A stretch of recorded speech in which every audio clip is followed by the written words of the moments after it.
The reason it was important for you to understand what you are accepting, especially with the rapture doctrine, the Most High only have a remnant.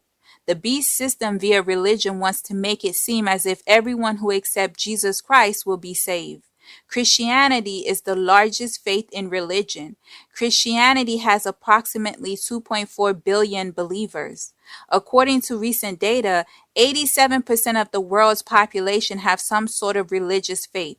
Approximately 7% of the world's population are atheists.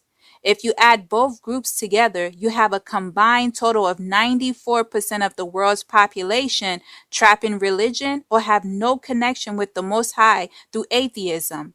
The scriptures clearly said, broad is the road that leads to destruction.